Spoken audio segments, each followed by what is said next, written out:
Eks parim aeg roose istutada on varakevadel ja siis on meil ka tegelikult laialdaselt saada paljasjuurseid roosisorte. Aga vahel on nii, et me saame alles hiljem aru, kas mõni meie lemmikroos on välja läinud või on hoopis juhtunud nii, et on hakanud kasvama roosi alus ja on nii-öelda kibuvitsaks kätte läinud ja sel juhul on ju ka mõistlik see istik ikkagi välja vahetada mõne teise uue päris sordiga. Ja juhtus ka minul nii, et mul kadus üks peenraroos ära ja seadsin sammud ikkagi istandusse ja ma leidsin ühe väga sarnase sordi, et kuna ma selle sordi nime ei tea, sellest pole midagi, sellepärast et need potiistikud, mis on praegu saadaval, neil on ju sageli õied ka küljes ja siis ongi tegelikult ka kindlam tunne see istik endale koju tuua, sellepärast et sa näed täpselt, milline ta ka sinu peendras olema hakkab. Ja nii õnnestus ka minul, nii et ma natukene kopeerin seda istutust, mis mul on kasvuhoone teisel serval, et alati on ka sellist istutust silmale rahulikum vaadata. Aga kui sa hakkad roosi istutama, siis sa võiksid ikkagi silmas pidada 3 asja. Et kui sa oled ka seda istutusala alles rajamas, kuhu sa soovid oma roosid kasvama panna, sa võiksid valida sellise kasukoha, mis on päikesele avatud kogu päeva vältel, et roosid tõesti armastavad päikest. Ja hea oleks, kui seal oleks ka väga hea õhuliikuvus, sellepärast et juba see hoiab tegelikult väga palju roosi haigusi tagasi. Teine asi, sa võiksid vaadata üle mulla tingimused ja kui mulda on vaja parandada, siis on hea, kui sa ala rajamisel juba saad seda teha tervikuna ja terve selle istutusala ära parandada. Aga õnneks on ka istutuse ajal võimalik väga palju seda rammu ja headust taimedel juurde panna, selliselt nad ikkagi ilusti juurduksid, õitseksid ja ennast kenasti ka talveks ette valmistaksid. Ja 3. väga oluline asi roosi istutamise juures on muidugi istutussügavus. Samamoodi ka paljasjuursetel istikutel, samamoodi ka nendel potikonteineritel. Ja kui sa istikut ka aiandis valid, siis sa võid juba vaadata, milline näeb välja selle taime see silmastamise koht. Et ka potistatud istikutel sageli on ta jäetud siia mulla piirile. Aga nüüd, kui ma hakkan seda taimes istutusauku sättima, siis ma jälgin, et see nii-öelda kaelakoht, kus on see silmastatud, kus hakkab see sort kasvama, et ta jääks vähemalt 5–10 sentimeetri sügavusele. Ja see on vajalik selleks, et kui talvel saab selle taime peamine osa ehk see sordi osa rohkem kahjustada, siis on oluliselt tõenäolisem, et siit alt hakkab kasvama ikkagi see roosisort, mitte see alus, mida me siis sageli ka nii-öelda kibuvitsaks nimetame. Ja kui sa selle augu ette valmistad, siis see võiks olla umbes 40x40 sentimeetrit ja natukene sügavam, kui see istik siin potis on. Ja kui on sinul kehvem muld, siis muidugi võiks see olla natukene ka suurem, et see kehtib kõikide istutuste puhul. Aga on väga palju asju, rammusat kraami, sest roos väga armastab väga palju toitu, mida saab siis istutusel kaasa panna. Et üks võimalus on kasutada Compo Bio hobusesõnniku graanuleid.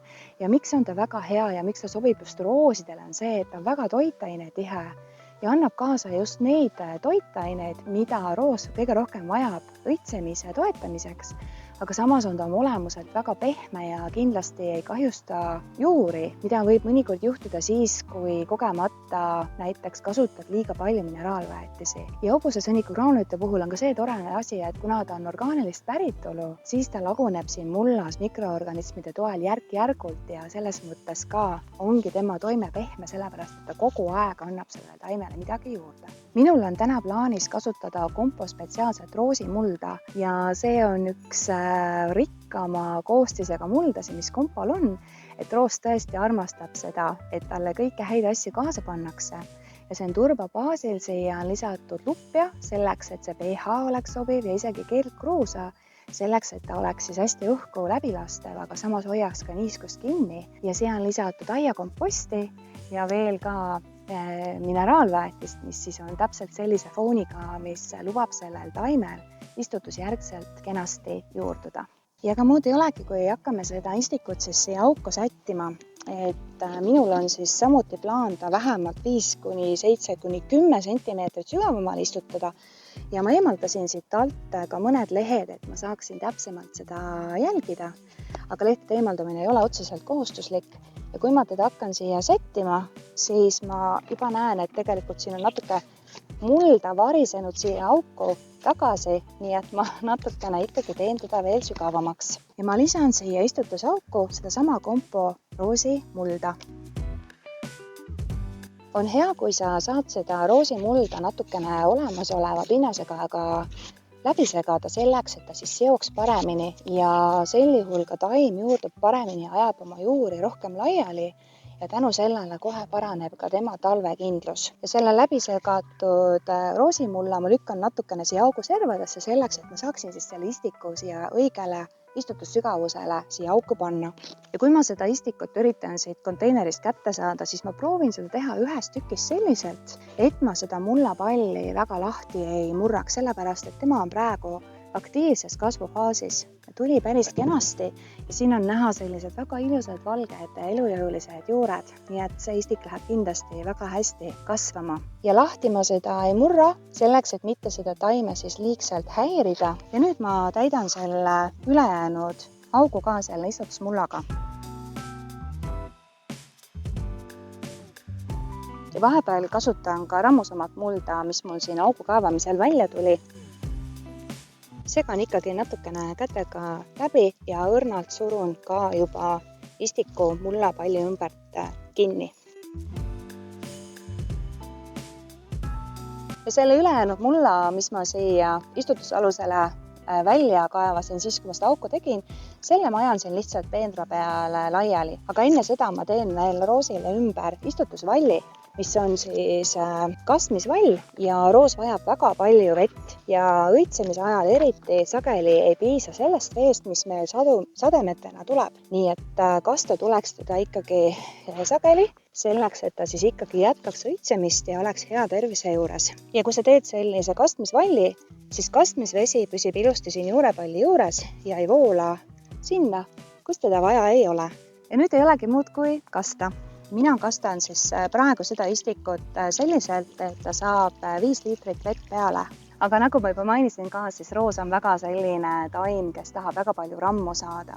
Ja Horticumil on rida väetiste tooteid, mis tegelikult ka aitavad sul koduaias oma roose väetada selliselt, et nad sul siis ka ilusti õitseksid ja end ka talveks hästi ette valmistaksid, et nad ka uuel aastal oleks sinu aias ikkagi olemas. Aga kevadel, kui sinul on juba oma roosipeenar või rosaarium rajatud, siis sa võiksid kasutada seda pikatoimelist roosiväetist ja sellega võid sa alustada juba siis, kui roosid on oma kasvu alustanud ja tema MPK on 19-9-10 ja miks just on see rõhk siin lämmastikul ongi see, et kui sa alustad tema kasvuhooaja algusel, siis taim vajabki natuke rohkem lämmastikku, et endale see ilus lehestik kasvatada.